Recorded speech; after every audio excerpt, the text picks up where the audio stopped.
강혜신의 오늘의 미국.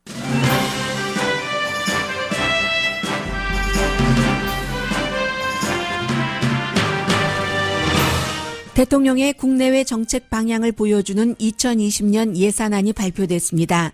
멕시코 벽쌓기에 대한 의지를 보여주고 국내외 사회복지 프로그램 그리고 해외 원조는 많이 줄인다는 방침입니다. 하노이 회담 결렬 이후 북한의 입장이 드러납니다. 일단 회담 결렬 원인을 미국과 일본으로 돌리고 한국과는 미국 눈치 안 보고 협력하자는 태도입니다. 미국에서는 북미 3차 정상회담이 열린다 해도 그 전에 북미 긴장은 한층 높아질 것으로 예상합니다. 5개월 만에 같은 기종인 보잉 737 여객기 추락 사고로 유엔 관계자와 미국인도 사망했습니다. 보잉 주가는 크게 내려갔습니다. 뉴잉글랜드 페이트리어트 구단주가 매칭 혐의로 기소된 스파이의 창업자인 중국계 미국 여성이 트럼프 대통령에게 선거 기부를 하고 이해 충돌이 있을 수 있었다는 의혹이 제기됐습니다. 베네수엘라 마두로 대통령이 미국이 지원한 원조 물자를 실은 트럭을 불태웠다는 이유로 미국은 베네수엘라에 추가 경제 제재를 했습니다. 그러나 뉴욕타임즈가 심층 취재한 결과 원조 물자 트럭은 미국이 대통령으로 인정한 과이도 국회의장 지지자가 던진 수류탄에 맞고 불탔습니다. 10대 후반에서 40대 사이인 미국인 밀레니얼과 G세대가 전 세대에 비해 사회주의 개념과 정책을 어느 정도 지지하는지에 대한 구체적인 여론조사 결과가 나왔습니다. 이 나이대 유권자가 2020년 대통령 선거에서 37% 됩니다. 트럼프 대통령은 언론을 미워하지만 동시에 언론을 사랑하며 언론에게서 사랑받고 싶어 한다고 폴리티코가 전했습니다.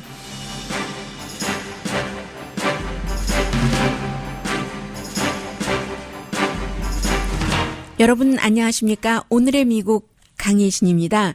어느 나라나 마찬가지지만 미국의 대통령이 예산안을 의회에 일단 제출을 하죠. 그러면 이제 대통령이 이 예산안을 제출했다고 끝나는 게 아니라 의회와 백악관이 여러 가지를 조율을 하는데 이번에는 민주당의 하원이 다수당이기 때문에 대통령이 원하는 대로는 당연히 주지 않습니다. 그렇기 때문에 대통령이 오늘 제안한 이 예산안은 지금 트럼프 대통령이 앞으로 1년 동안 지금 국내외 정책을 이렇게 하겠다는 것이구나. 이런 것을 이해한다는데 의미가 있고요. 이제 대통령이 2년 조금 넘게 국정 운영을 하면서 미국 사람들도 그렇고 미국 언론이나 세계에서 트럼프 대통령을 전보다 더 많이 이해하게 됐습니다. 특히 이제 하노이 회담을 깬 이후에 이제 세계에서 중국 같은 경우도 지금 무역 마찰 결론적으로는 트럼프 대통령과 시진핑 중국 국가주석이 해야지 되는데 지금 북한과의 회담을 결렬하는 것 보니까 아주 더 양측에서 특히 이제 중국에서 더 조심을 하게 됐고 더군다나 이제 하노이 회담을 깬 그 이유가 트럼프 대통령이 회담을 깨기 전까지는 가짜 뉴스였다라고 얘기한 그 건을 가지고 회담을 깼죠. 뉴욕타임즈 CSIS가 보도를 했었던 그 자료 위성 사진을 기반으로 해서 여기저기서도 여전히 핵 개발을 하고 있고 또 영변 이후에 다른 곳도 있다 했을 때 트럼프 대통령이 가짜 뉴스다라고 얘기를 했는데 그것을 들이대면서 우리가 알고 있다 하고 회담을 깼죠. 그래서 이제 여러 가지로 트럼프 대통령을 많이 알아가는 과정에서 이번에 예산안에서 자세하게 말씀드릴 필요는 없다고 생각이 됩니다. 왜냐하면 어차피 이것이 최종안이 아니기 때문에 86억 달러를 멕시코에 벽 쌓는 비용으로 달라 하고 의회에 제출을 했습니다. 지난번에 이제 멕시코 벽 쌓는 비용을 대통령이 56억 달러를 달라고 했을 때 결국 의회에서는 13억 8천 달러만 줬어요. 그랬기 때문에 연방정부 문을 35일 동안이나 닫았어야지만 됐습니다. 그래서 국경 수비대라던가 많은 사람들도 그 연방정부 멕시코 벽 쌓는 게 미국 안보를 위해서 그렇다 하는데 그 안보를 책임지는 사람들이 돈을 못 받아서 푸드뱅크 같은 데서 음식을 가져다 먹고 했었어야 되는데 그 일이 끝나고 나서도 트럼프 대통령이 이제 여전히 그 86억 달러 다음 예산안에 이것을 넣어놨습니다. 지금은 비상사태를 선포하고 뭐 80억 달러인가를 이미 책정된 그곳에서 이제 쓰겠다 해서 의회와 지금 조율이 안 된 상태고요. 이 일이 일어날 수 없는 것은 민주당이 멕시코 벽 쌓는 것을 거부하고 이제는 그 점점 많은 사람들이 멕시코 벽을 뭐 다 쌓는 것은 좀 합리적이지 아닌 것 같다. 어떤 부분은 벽을 쌓고 어떤 부분에는 테크놀로지를 놓고 이렇게 해야지 된다 하는 이런 일반 여론도 좀 높아지고 민주당도 벽을 그 쌓는 그 비용을 거부하고 있기 때문에 이렇게 될 경우는 또다시 연방정부 문을 닫을 수도 있다는 같은 일이 반복될 수 있다는 것도 어느 정도는 각오가 돼야지 되고요. 첫 번째 국방비는 좀 늘렸습니다. 국방비 늘리면서 하는 얘기는 지금 그 비상사태를 선포하고 국방비에서 수십억 달러를 가져다가 멕시코 벽을 쌓겠다고 대통령이 비상사태를 선포했기 때문에 거기에 또 채워줘야지 되니까 국방비는 늘렸고요. 국내에서의 사회복지 프로그램은 줄일 수 있는 한 줄였습니다. 그러니까 지금까지 그 사회복지 여러 가지 그 프로그램을 받으시면서 뭔가 정부에 그 제출해야지 되는 서류가 있었다던가 그것이 제대로 돈이 쓰여지는가에 대해서 정부에서 나와서 뭔가 그 모니터링하고 이런 것들은 더 강화될 확률이 높고요. 아직까지는 뭐 소셜 시큐리티를 어떻게 한다던가 이러지는 않습니다. 이건 너무 인기 있는 프로그램이기 때문에요. 세 번째는 국내의 사회복지 프로그램을 그 돈을 많이 줄이는 것은 물론이고 해외에 대한 원조도 상당히 줄일 수 있는 부분까지 줄인다는 겁니다. 그럼에도 불구하고 베네수엘라에는 지금 원조를 하겠다고 하는데 이 부분도 뒷부분에 좀 말씀드리겠습니다. 결국은 벽은 죽어도 쌓겠다 하는 것이 대통령의 정책이고요. 이 사이에 이제 그 언론마다 대통령이 예산안을 이렇게 내놓으면은 또 대통령을 지지하는 팍스라든가 또 싫어하는 CNN이라든가 해석이 다르기 때문에 또다시 국민의 분열이 가속화되고 또 국민의 분열이 깊어지면 깊어질수록 정치적으로는 민주당도 이기고 공화당도 이기는 윈윈 정책을 만들어내기가 상당히 힘듭니다. 한국에 미세먼지가 많아서 한국 사람들 목이 잠긴다는데 제가 로스앤젤레스에서 왜 이러나요? 어제 이제 1시간 시간도 달라지고 해서 충분히 쉬었는데요. 그리고는 이제 트럼프 대통령이 지금까지 보여준 것이 이제 멕시코에 벽 쌓겠다 하는 것, 기후조약 탈퇴하는 것, 뭐 나프타 다시 만든다, 나토에 대해서 비난은 했지만 결국 나토에 대한 미국 예산은 늘려줬습니다. 여러 가지 예루살렘으로 미국의 대사관 옮기는 것 이렇게 공약을 지켜온 것도 있지만 이 부분은 안 지키려는 뜻 같아요.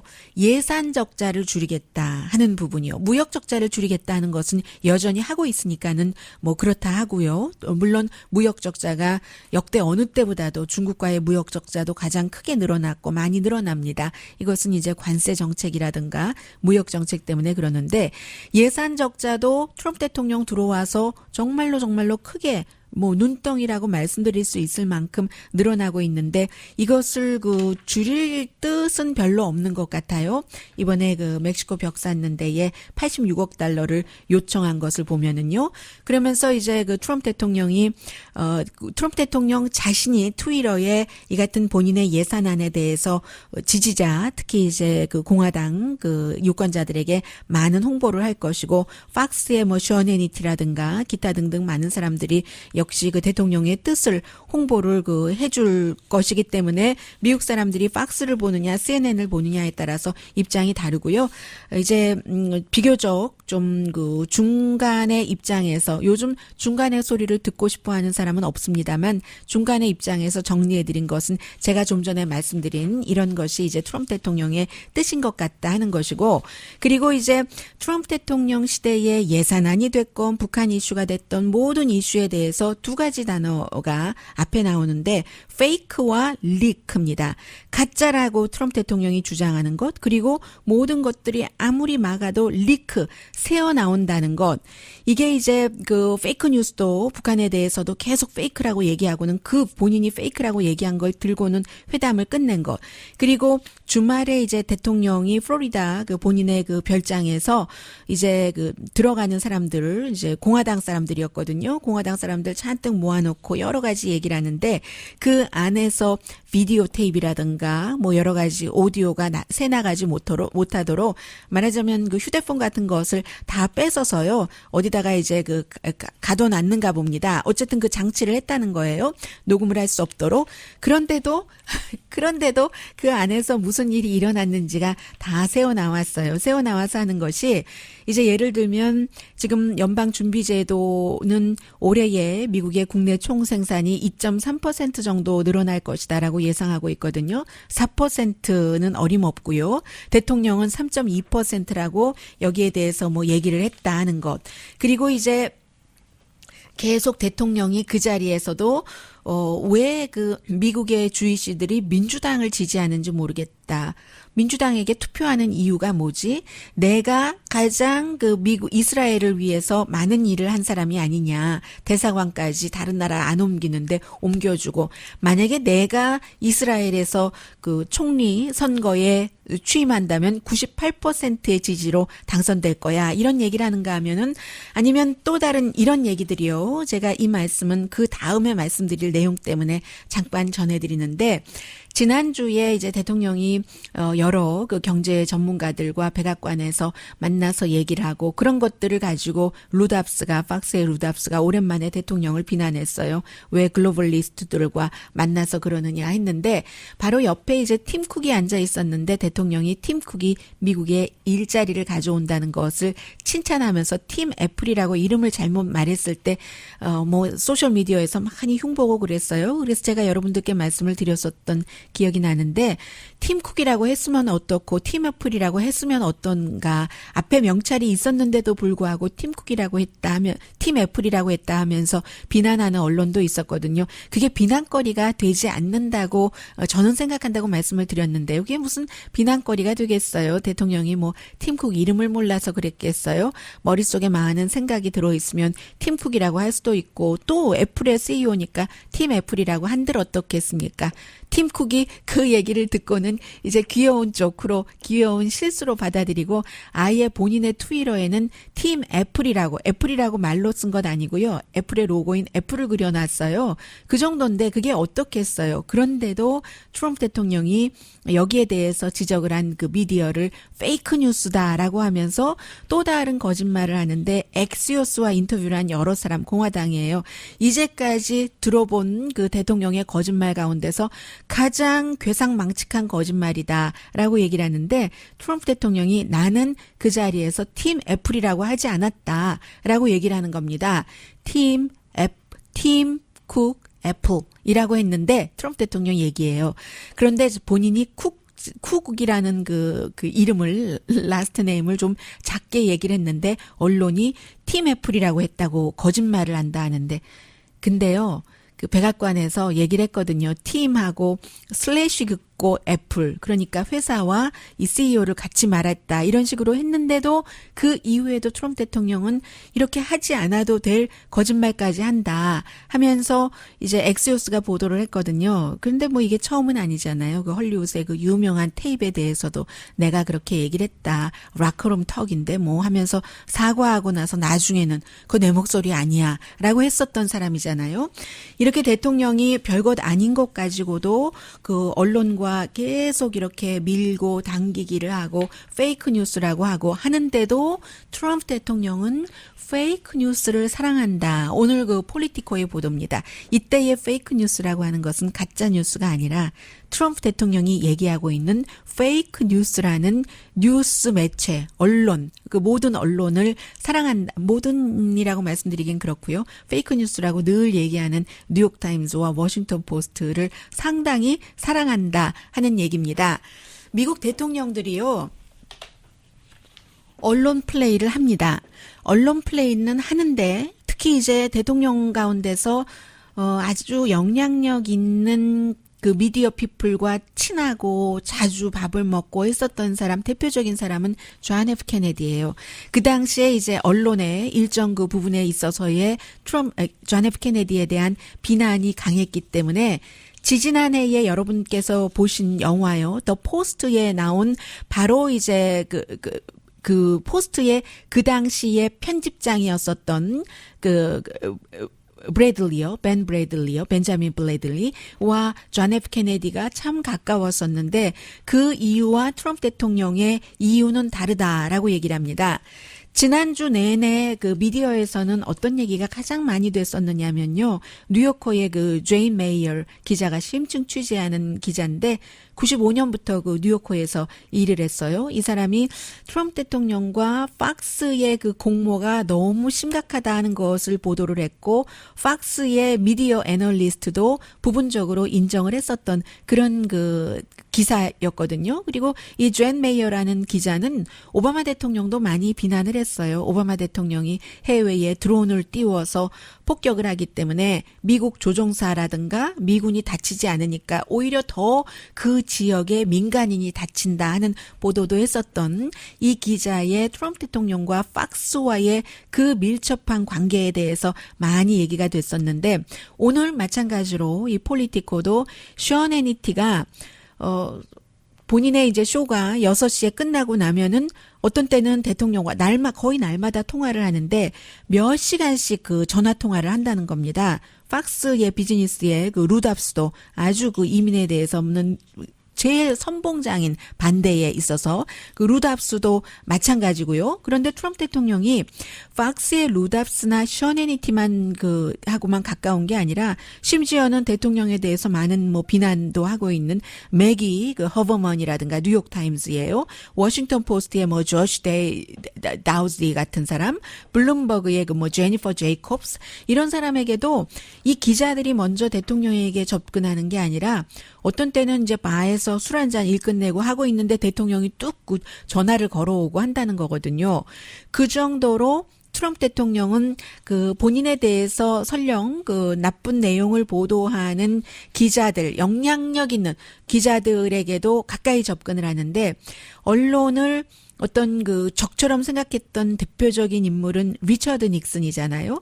그런데 그 수준은 리처드 닉슨과 비슷한데 그런데 이 트럼프 대통령은 닉슨 전 대통령과 다른 게 역대 어느 대통령보다도 접근하기가 쉽다는 겁니다. 대통령이 먼저 전화를 걸어주고 자주 뭐 백악관에 초대를 해서 뭐 question and answer 이런 그 세션도 갖기도 하고요. 트럼프 대통령은 정말로 그 언론을 너무너무 사랑하고 언론을 또 미워하고 동시에 그런데 그 이유는 언론에게 사랑받고 싶어 하기 때문이다라는 얘기를 합니다. 해서 트럼프 대통령이 션 해니티와 하루에 어떤 때 몇 시간씩 전화를 하는 것은 당연하다고 폴리티코가 얘기를 합니다. 왜냐하면 션 해니티가 트럼프 대통령의 홍보관이기도 하기 때문에 이제 오늘 방송과 그 다음날 방송에 대해서 얘기를 할 수도 있고 그런데 이제 그 다른 언론에 대해서는 그 정도로 이제 사랑받고 싶다는 마음이 많아서 뉴욕타임즈 의 경우는 이제 그 발행인과 여러 가지 설전도 했지만 트럼프 대통령이 말하지 말자 하고는 먼저 얘기를 했고 그러면 그 뉴욕타임즈의 발행인이 트럼프 대통령이 나와 만났을 때 저렇게 얘기한 게 아니다라고 또 얘기를 하기까지 하지만 그러나 뉴욕타임즈 기자들과 만날 때 내가 누구냐 뉴욕 태생인데 뉴욕 태생인 나를 이렇게 할 수가 있느냐 하면서 뭐 말하자면 좀 잘 봐달라 하는 뭐 그런 뉘앙스도 있는 거죠. 해서 역대 대통령 가운데 클린턴 대통령의 경우는 워싱턴의 그 기자들이 너무나 뭔가요? 가십이라든가 사실과 다른 스캔들이라든가 이런 데에 집중을 했기 때문에 클린턴 대통령이 기자들과 아주 가까이 지내는 것을 좀 피했고 오바마 대통령 같은 경우는 특별하게 어떤 그 특정한 그 몇몇 사람들하고는 접촉을 했다는 겁니다. 예를 들어서 지금 그 애틀란틱에서 기사를 쓰고 있는 그 제프리 골드버그 같은 사람. 이 제프리 골드버그가 뭐를 쓰고 나면은 다른 언론에서 다 그 따라 쓰기도 하고 하거든요. 특히 외교 정책에 관해서 이 제프리 골드버그가 이 오바마 대통령의 어떤 정책이나 마음 같은 것을 그 뉘앙스 같은 것을요 얘기를 잘해주기 때문에 그와는 자주 접촉을 했다고 하고 그에 비해서 트럼프 대통령은 미디어 다 욕하면서도 뭐 예를 들어 로이터의 뭐 스티븐 홀랜드라든가 얼마 생긴지는 안 됐지만 엑시오스의 조나단 스완이라든가 이 사람은 뭐 호주 사람이니까요. 이렇게 모든 미국인 뭐 호주인, 팍스, 뭐 CNN은 아니지만요. 그런 그 CNN에는 와이프를 그 내보내서 인터뷰를 하죠. 좀 소프트한 사이트 등등으로 해서 그렇게 뭔가를 잘 보이고 싶어하는 마음이 있다 하는 오늘 그 폴리티코의 리포트였습니다.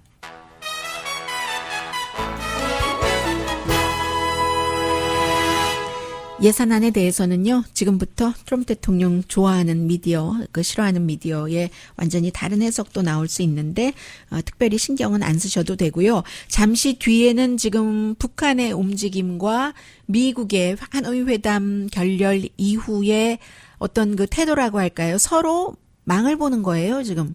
어떻게 해야지 내가 이길 수 있는가? 북한과 미국이 그 내용 전합니다.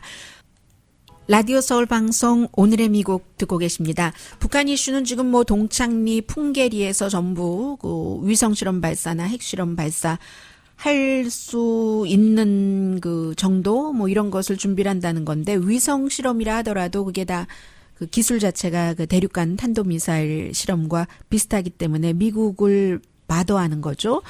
그리고 뭐 실제로 뭐 실험을 한다기보다는 테스트, 미국을 테스트하는, 그리고 이제 그, 김정은 위원장은 원했지만 트럼프 대통령이 깼더니 하노이 회담에 대한 그 여러 가지 그 이후의 반응을 보여주는 건데요. 그런데 제가 일단은,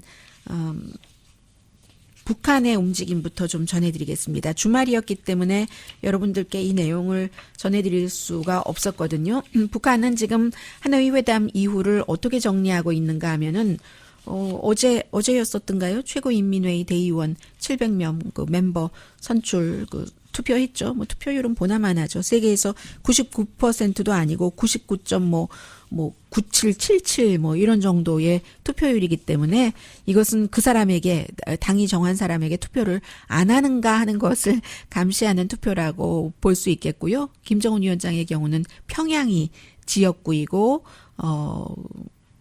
그렇죠. 아무튼 뭐 선택 없는 선거니까 별로 말씀드릴 필요는 없는 것 같고 이제 그 여러 가지 그 노동신문이라든가 중앙통신이라든가 이런 데에서 나온 것을 제가 중요한 부분들만 좀 헤드라인 정도로 처리를 해드리겠습니다.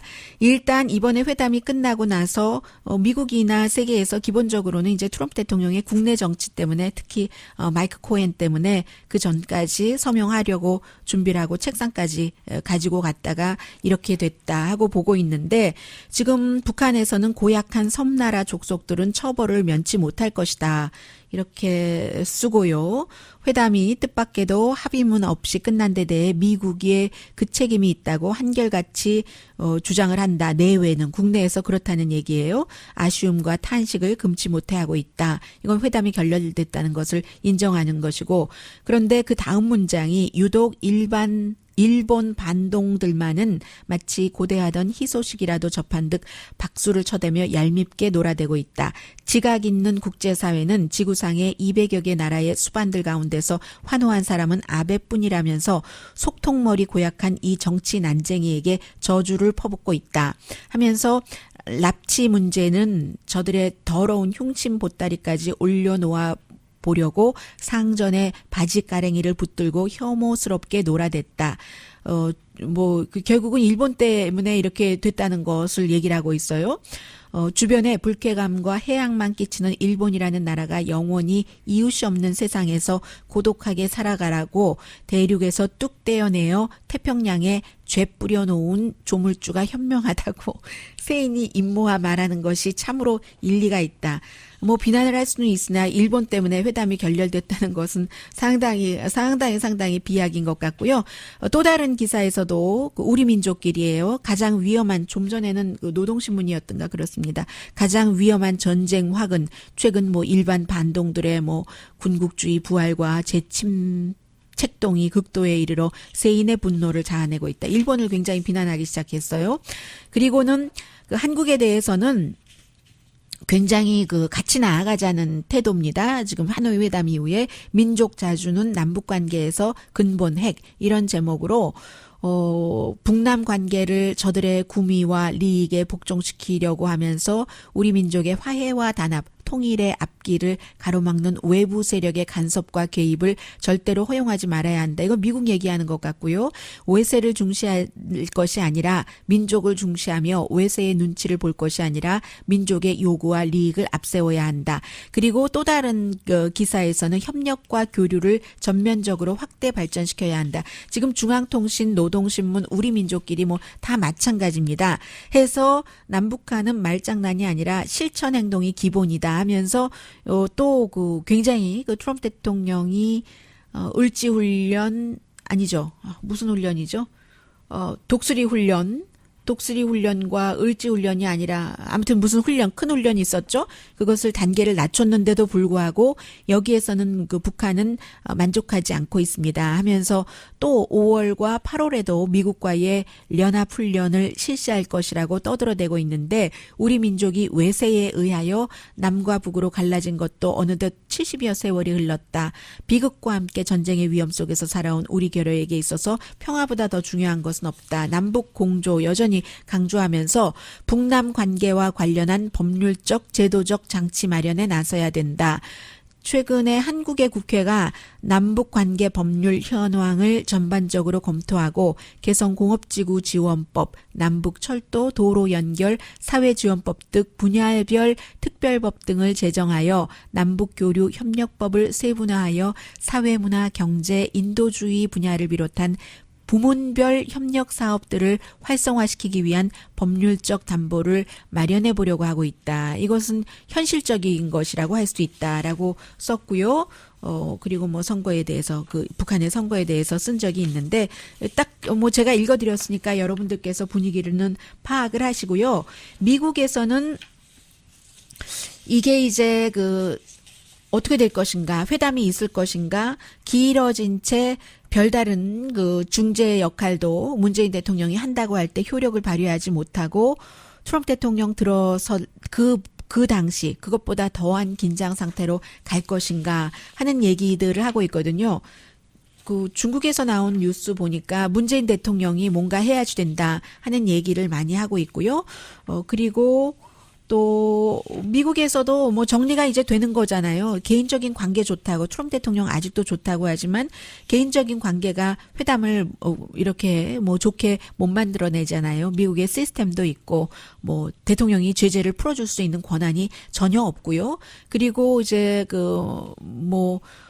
트럼프 대통령은 모든 정치인들이 다 마찬가지지만 지금 트럼프 대통령의 정치력이 어떻게 되느냐에 따라서 많은 것이 걸려 있는데 아직도 이 카드를 남겨두고 있는 거죠. 트럼프 대통령이 지금 주말에 존 볼튼 국가안보보좌관이 나와서 만약에 북한이 뭐 풍계리, 동창리, 뭐 핵실험 발사 등등 여러 가지 준비하고 있고 실제로 뭔가 일이 이루어지면은 굉장히 트럼프 대통령이 실망할 것이다. 트럼프 대통령 자신도 그렇게 얘기는 했지만 그럼에도 불구하고 북한과 협상할 수 있는 그런 여지를 남겨두고 있는데 그런데 그렇게 협상이 또다시 시작된다 하더라도 긴장이 아주 고업되고 나서 다시 이제 김이 빠질 것이다. 이게 이제 싱가포르 전에도 이런 일이 있었어요. 뭐 이런 얘기를 모든 사람들이 다 하고 있어요. 뭐 한국에서 매국노처럼 돼 있는 빅터 차 교수도 하고 있고 CSIS에서 IS에서 얘기한 그런 자료들을 가지고 트럼프 대통령이 김정은 위원장에게 가서 회담을 깼다는 것 아니겠습니까? 이 빅터차 교수와 CSIS가 그런 자료를 들이밀었을 때 한국에서는 다 그 뭐 가짜라고 하고 이제 빅터차는 매국노가 된 것이고요. 어쩌면 그때 그런 것까지 감안을 해서 북한도 준비하고 한국도 준비를 했으면 하노이 회담이 그 정도로 허무하게 끝나지는 않았을 수도 있다라는 생각도 들고요. 그리고 이제 분명히 북한에서 여러 가지 그 준비를 하는 것은 메시지를 보내는 건데 트럼프 대통령과 세계에 보내는 거다. 이제 여러 가지 내용들을 더 힐을 비롯한 미국의 많은 매체에서 하고 있습니다. 아직까지는 꼭 발사를 한다는 것보다도 할 수도 있습니다. 그러나 한다는 것보다도 미국이 가장 바더당하는 그쪽의 카드를 북한에서 움직이면서 우리 이런 것 할 수 있거든. 그 군사훈련 안 해주는 그 정도 가지고는 만족할 수가 없거든 하고 얘기를 한다는 거예요. 그리고 트럼프 대통령은 정말로 유명한 말이잖아요. 싱가포르 회담 끝나고 나서 이제 북한으로부터 모든 위협은 없어졌다 하는데 지금 말하는 건 다르잖아요. 위협이 있다 하고 받아당한다 하고 그리고 트럼프 대통령이 김정은 위원장이 나한테 얘기했다. 이미 그 소해 그 파실리티는 다 디스트로이 하고 있다고 말을 했다 하는데 그게 그렇지 않잖아요. 지금 다시 하고 있잖아요.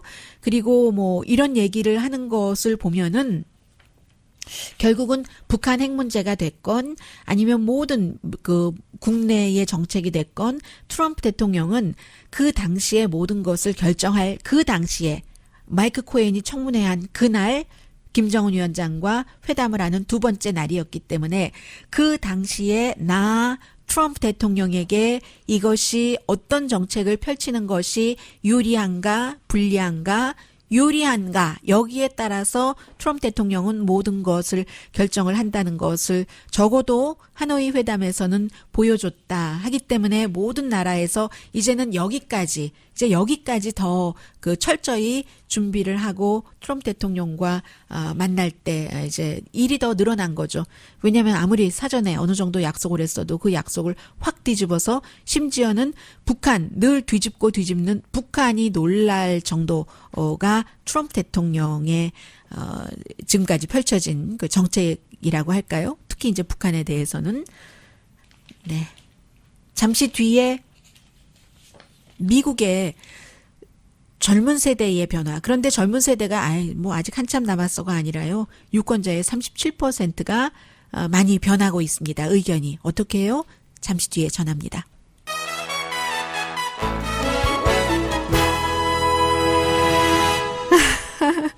제가 이 말씀을 여러분들께 드려야지 되나요? 말아야지 되나요?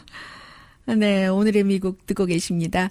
여러분들께서 광고를 들으시는 동안에 제가 그 트럼프 대통령의 트위터를 이렇게 점검을 했는데 좀 전에 제가 말씀드린 뉴스를 또 뒤집었네요. 트럼프 대통령이 별것 아닌데 자꾸만 이렇게 뉴스를 하게 되네요. 그런데 웃음은 나옵니다. 팀 애플의 팀 쿡을 본인은 팀 쿡 애플이라고 했는데 쿡을 빠르게 발음해서 잘 못 알아들었는데 페이크 뉴스가 내가 팀 애플이라고 했다 한 플로리다에서 공화당 사람들 모인 데서 그렇게 얘기를 했다고 엑시오스를 통해서 전해드렸었습니다. 그런데 대통령이 트위터에 이렇게 썼네요. 최근에 라운드 테이블 미팅에서 내가 팀 쿡을 플로리다에서는 쿡을 발음했다고는 했는데 여기선 다시 또 시간 절약하려고 팀 애플이라고 빨리 이렇게 시간과 단어를 절약하려고 그렇게 불렀는데 페이크 뉴스가 나에 대해서 또 배드 스토리를 썼다라고 얘기를 했습니다. 이 트위터에는 팀 쿡을 발음했다고는 안 했네요. 아무튼 시간 절약하려고 쿡 이름 라스트 네임 뺐다는 게 대통령의 말입니다. 네, 미국 대통령의 말입니다. 보잉이 제가 방송 시작하기 전까지는 9% 이상 주식값 빠졌던데요. 300포인트 이상 빠졌던데 이게 이제 5개월 만에 두 번째였습니다. 이디오피아에서 어디로 케냐로 가던 중이었었죠. 그렇기 때문에 이 항공편이 UN 셔틀이라고 많이 불리고 있죠. UN의 관계자들이 도움을 주고 구호팀들이 많이 타기 때문에요. 해서 UN 관계자들 또 미국 대학생도 숨졌는데 33개국에 이제 557명이 숨졌습니다. 이 이디오피아의 그 수도 인근에서 이륙하자마자 뭐 아직까지 원인은 모르죠. 조종사 지난번에 인도네시아에서 10월 달에 같은 기종이에요. 보잉 737 그 맥스젯인데 그 당시에도 뭐 이번에는 뭐 조종사 실수라든가 기계 결함이라든가 이런 것에 대해서도 아직 얘기 없고 당시보다는 30명 사망자는 조금 적습니다. 그래서 이제 그 이후에 10월 달 이후에 인도네시아에서 사고가 있고 나서 보잉에서 소프트웨어 업데이트를 하고 나서 그 컨트롤 시스템에 대해서요.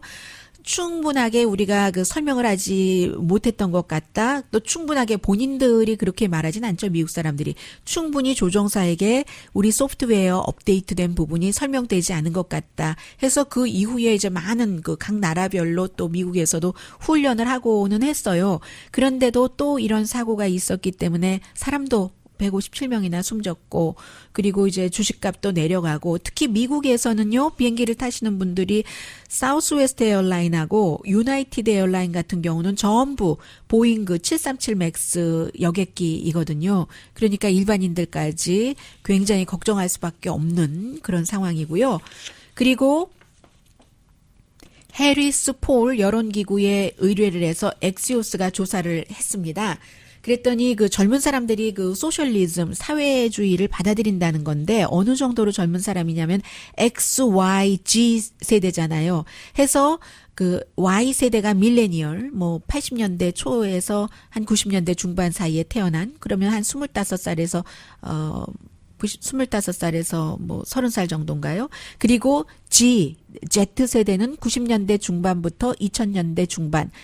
그러니까 한 18살에서 30살 해서 전체적으로 18살에서 40살 사이에 이 젊은 사람들이 사회주의라는 개념에도 전 세대보다는 훨씬 긍정적이고 또 좋아하기까지 하고 사회주의 정책까지도 좋아한다는 겁니다. 구체적으로 이렇게 물어봤어요. 예를 들어 정부가 그 국민의 건강보험은 전부 하는 것. 미국인들 67% 정도가 지지를 합니다. 그런데 밀레니얼과 G세대는 73%가 지지를 하거든요. 그리고 대학교에 등록금을 무료로 하는 것. 전체적으로 미국인들 56% 지지하고 밀레니얼과 G세대는 18살에서 40살 사이는 67%가 지지합니다. 뭐 사회주의 국가에서 나 사는 거 괜찮아? 미국인 37%, 밀레니얼 세대 50%네요. 반올림에서 49.6%니까요. 심지어는 국경 이런 것 단속하고 하는 이민세관국을 없애는 것을 지지하는 사람 미국인 30%, 밀레니얼 세대 43%입니다. 그런데 이게 왜 중요하냐면 뭐 그러니까 결국은 뭐 G세대나 밀레니얼 세대가 G세대는 지금 학교에서 뭐 총격 사건 많이 일어나고 인종 그 차별 심하고 이민 정책, 이민자에게 따갑게 대하고 이런 것을 보고 자란 세대고 밀레니얼 세대는 헬스케어 나이가 조금 많으니까요. G세대보다는 이런 거 걱정하고 지구 온난화, 뭐 기후 변화를 걱정을 하는 겁니다. 양쪽 다 뭐 어느 정도는 속하고요. 이제 공통 분모가 있고 그런데 중요한 것은 2020년도 대통령 선거에서 밀레니얼 세대와 G세대가 유권자의 37%를 차지하고 있거든요.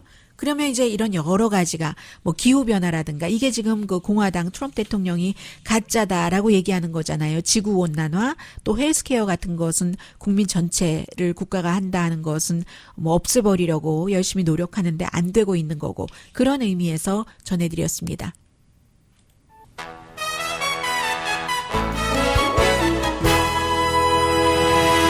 라디오 서울 방송 오늘의 미국 듣고 계십니다. 네, 헤드라인에 적고 이 내용을 못 전해드렸네요. 시간상 간단히 말씀드리죠. 이 뉴잉글랜드 그 페이트리어츠의 그 구단주요 로버트 크래프트가 이제 매춘했다 해서 뭐 체포되고 했는데 그 스파를 팔았네요. 지금 보니까 리 양이라는 플로리다주의 그 차이니즈 아메리칸 한 20년 전에 미국으로 이민 와서 지난해까지는 2016년까지는 전혀 정치에 관심 없다가 이제 그 트럼프 대통령에게 한 5만 8천 달러를 이리저리 해서 기부를 하고 나서 본인이 이제 컨설팅 회사를 만든 겁니다. GY US Investment 뭐 LLC라고 해서 본인이 뭐 페이스북 이런 데다가 트럼프 대통령과 사진 찍고 다른 트럼프 대통령 아들과 사진 찍고 하는 것도 많이 공화당 정치인들과도요. 그런 것도 올려놓고 미국에서 트럼프 대통령을 만나고 싶어하는 사람들에게 본인이 줄을 대주겠다고 하고 실제로 그 AP통신의 보도에 따르면 공화당 전국위원회 디너가 지난해에는 그 트럼프 대통령 별장에서 있었어요. 그럴 때 그 차이니즈가 유난히 많이 왔더라 하는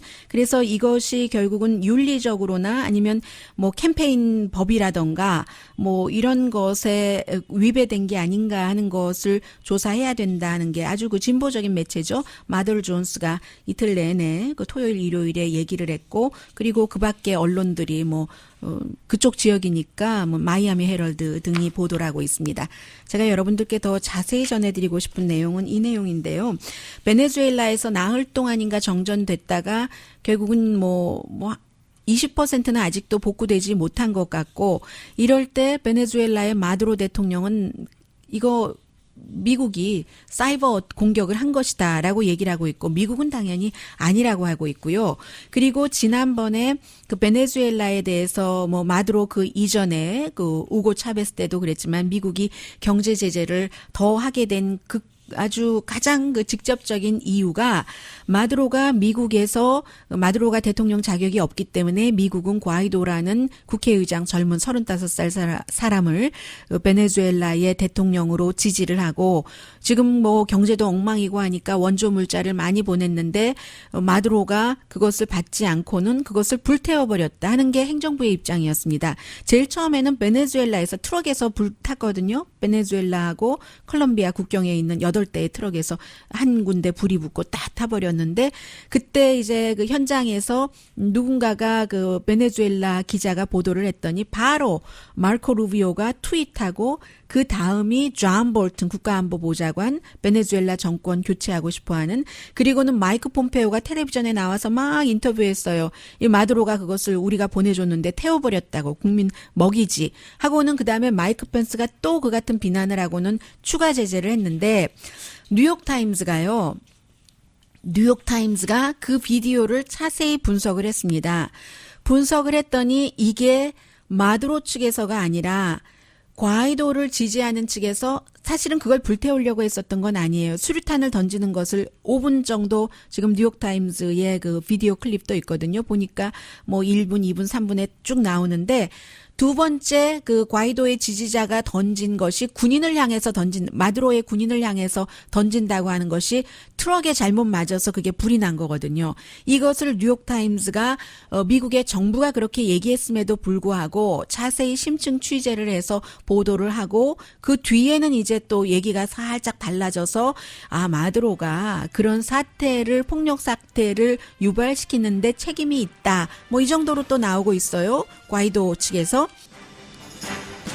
정부의 발표라 하더라도 또 꼼꼼하게 챙기는 뉴욕타임스도 마두로가 그 독재를 한다는 그리고 정책을 잘못했다는 것은 보도를 하지만 이렇게 그렇다고 미국의 정책이라고 해서 무조건 그 지지하지만도 않습니다. 이것은 오바마 때도 마찬가지였어요. 미국의 언론의 기본적인 생리는 진실 추구입니다.